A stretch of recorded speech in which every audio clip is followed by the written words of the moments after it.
Fala Machiners! Sejam muito bem-vindos a mais um vídeo aqui do canal. E hoje é o papo sobre uma verdadeira lenda. Um ícone que atravessou gerações e até hoje arranca suspiros por onde passa, hein? Estamos falando do Ford Maverick. Então se ajeita aí porque a história desse carrão é simplesmente sensacional. Cheia de curiosidades, desafios, roncos de V8 e claro aquele jeitão raiz que só quem é apaixonado por carro entende.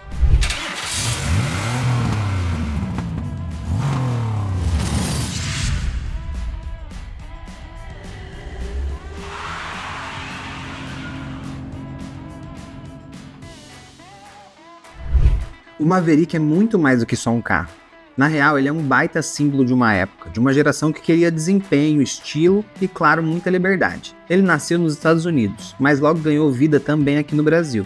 E olha, com o tempo virou um clássico absoluto, daqueles que todo mundo admira, cultua e valoriza cada vez mais. E lá no final dos anos 60, o mercado de carros nos Estados Unidos estava passando por uma baita transformação. Começaram a pipocar os carrinhos compactos vindos do Japão e da Europa, que eram mais baratos, econômicos e super confiáveis. As gigantes americanas, claro, perceberam que precisavam reagir rápido. Na época, o carro compacto da Ford era o Falcon, que apesar de ter lá seus pontos fortes, já não empolgava mais. A galera queria um carro menor, mais moderno, econômico e lógico, bonito de se ver. O sucesso absurdo do Mustang, lançado em 1964, já tinha mostrado que o povo estava doido por carros com pegada esportiva e jovem. Foi aí que a Ford tirou da cartola o Maverick, um projeto que já nasceu com espírito rebelde. O próprio nome já entrega tudo, Maverick, que significa alguém que não segue padrões, que gosta de ser diferente, fora da curva. Isso se refletia tanto na proposta do carro quanto no visual. O cara responsável por desenhar o Maverick foi ninguém menos do que Tom Tjarda. Eu não sei se é assim a pronúncia certa, mas o editor vai colocar o nome aqui no vídeo. Um designer lendário que depois assinou outros carros icônicos mundo afora. O visual do Maverick bebia na fonte do Mustang, com aquelas linhas bem fluídas, aquele teto fastback maravilhoso, capô longo e traseira curtinha. Só que diferente do Mustang, ele era um pouco mais contido, menos agressivo. O lançamento oficial rolou nos Estados Unidos no dia 17 de abril de 1969.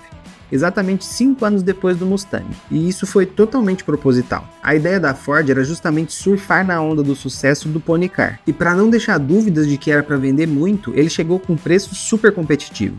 Ele custava $1.995. A proposta era clara, ser um carro acessível, perfeito para casais jovens ou até para ser o segundo carro da família. No começo ele vinha só com motores 6 cilindros em linha de 2.8 litros. E 3.3 também. Era aquele equilíbrio entre desempenho honesto e consumo razoável.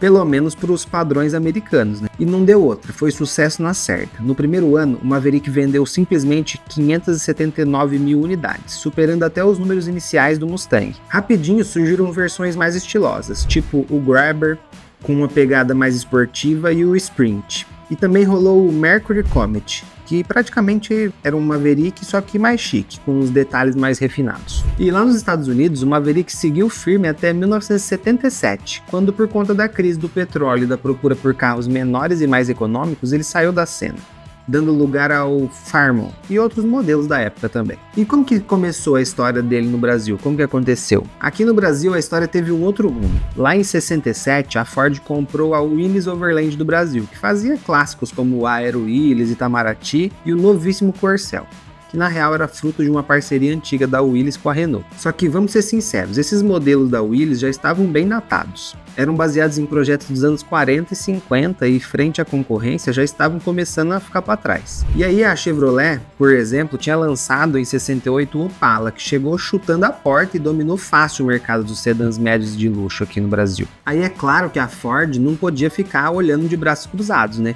E aí para entender o que o brasileiro queria, elas fizeram uma baita pesquisa com 1.300 consumidores, mostrando vários modelos importados, tudo sem logo, sem nome, sem nada. No meio estavam o Taunus, que é um alemão, o Cortina em inglês e, claro, o Maverick americano. E quer saber? O Taunus foi o preferido.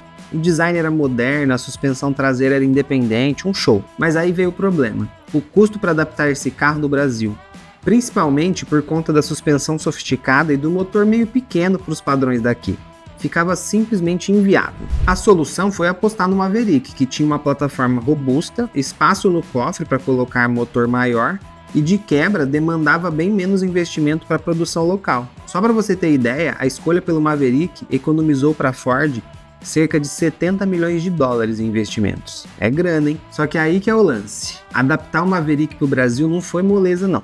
Eles decidiram usar o motor de 6 cilindros do Itamaraty, o famoso 184 de 3 litros, que já era um projeto lá dos anos 30, e o resultado deu muito trabalho. O motor era tão comprido que nem cabia no cofre do Maverick. Aí tiveram que mexer no coletor de escape e até colocar uma galeria externa de refrigeração. Uma gambiarra muito esquisita. E mesmo assim o carro sofria com superaquecimento, queima de junta de cabeçote e para piorar o desempenho era bem abaixo do que se esperava. Para tentar amenizar a situação, a Ford baixou a taxa de compressão, buscando mais confiabilidade, mas aí adivinha, ficou ainda mais lerdo. Os 6 cilindros levava mais de 20 segundos para fazer de 0 a 100. E o bicho bebia feito um condenado. Na cidade fazia coisa de 4 a 5 km por litro. Mesmo assim, o nosso querido Maverick brasileiro foi lançado oficialmente no dia 4 de junho de 1973, depois de ter sido apresentado no Salão do Automóvel em 72, onde, claro, causou aquele alvoroço. As primeiras versões eram 3. A Super, que era a versão de entrada, a Super Luxo SL, que era a intermediária, e a GT, que era esportiva. Todos os modelos eram na carroceria coupé, 2 portas, mas pouco tempo depois surgiu também a versão sedã, 4 portas. O GT, que era o brabo da linha, vinha com um baita motor V8 302, 4.9 litros, importado dos Estados Unidos com nada menos do que 199 cavalos brutos. E aí esse sim fazia bonito. De 0 a 100 em pouco mais de 10 segundos, o que era um foguete para a época. O Maverick V8 virou um sonho de consumo instantâneo. Aquele ronco grave encorpado, as faixas pretas no capô e nas laterais, as presilhas de alumínio segurando o capô, tudo nele exalava força, esportividade e presença. Mas como nem tudo são flores, a imprensa da época logo meteu o dedo nas feridas. O espaço interno era bem apertado, principalmente no banco de trás por culpa do estilo fastback. A visibilidade traseira era sofrível, o que deixava qualquer manobra muito chata de fazer. Consumia muito, bebia muito a gasolina.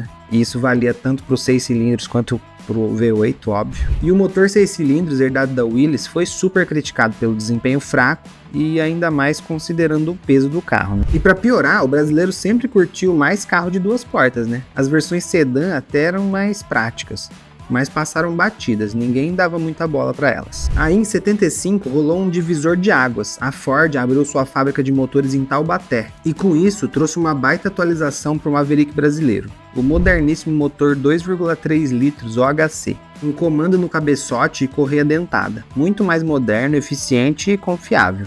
E esse motor fez milagre, 99 cavalos líquidos, 16 kg de torque, fazia de 0 a 100 em cerca de 15 segundos e consumia por volta de 7,5 km por litro na cidade. Muito mais econômico que o velho 6 cilindros. O 2.3 OHC deu uma sobrevida boa para o Maverick, deixando ele mais leve, econômico e competitivo. E ainda em 1975, a Ford quis se meter de vez nas pistas da Divisão 1 e lançou o insano Maverick Quadrijet, que vinha com carburador de corpo quádruplo, comando esportivo 282 graus, taxa de compressão 8,5 por 1, potência de absurdos 185 cavalos líquidos. Nos testes da época ele fazia de 0 a 100 em 6,5 segundos e chegava aos incríveis 205 km por hora. Isso aí até hoje é muito respeitável. Em 1977 o Maverick passou pela tal fase 2, que trouxe nova grade dianteira, lanternas traseiras maiores, interior mais moderno, eixo traseiro com bitola mais larga, melhorando o espaço interno,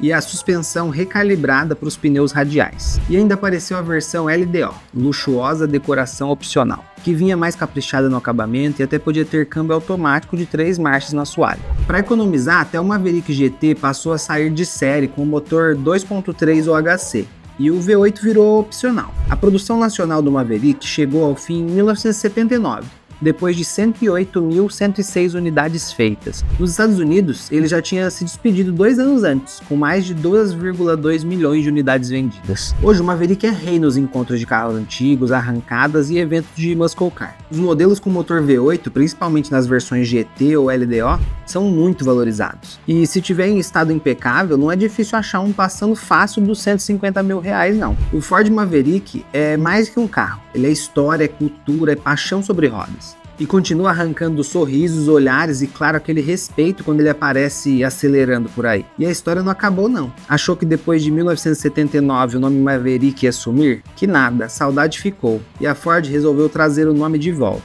Agora numa proposta bem diferente, virou uma picape.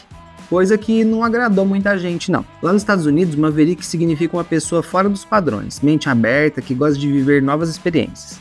Juntaram esse conceito com toda a moral que o Maverick tem no Brasil e foram lá e apostaram que essa picape ia fazer bonito, chegando para brigar com a Fiat Toro e até com picapes menores. A nova Maverick foi lançada em outubro de 2021 nos Estados Unidos, com uma expectativa enorme, e não deu outra. A produção daquele ano inteiro esgotou rapidinho. Novos pedidos só para a linha 2023. O público jovem abraçou de vez a picape. Para você ter uma ideia, mais de 25% dos compradores tinha entre 18 e 35 anos. E sabe por quê? Porque o preço lá fora é mais baixo do que a rival Hyundai Santa Cruz ou até de um Honda Civic.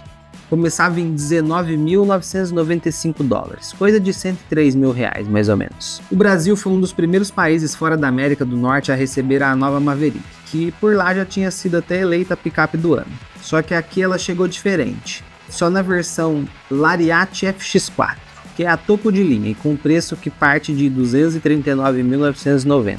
E qual que é a pegada dela?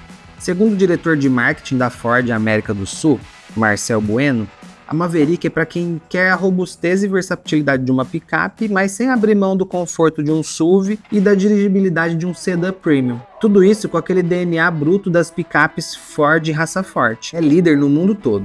E é isso aí, Machiners. Que história incrível, né? O Ford Maverick não é só um carro, é um capítulo inteiro da cultura automotiva que segue vivo até hoje. Seja nas pistas, nos encontros de antigos ou nas nossas memórias. Se curtiu esse vídeo, já mete aquele like monstro, se inscreve no canal, ativa o sininho para não perder nenhuma história braba do mundo dos carros e claro, comenta aí, você é Team Maverick ou tem outro muscle car no coração? Nos vemos no próximo vídeo. Valeu, Machiners!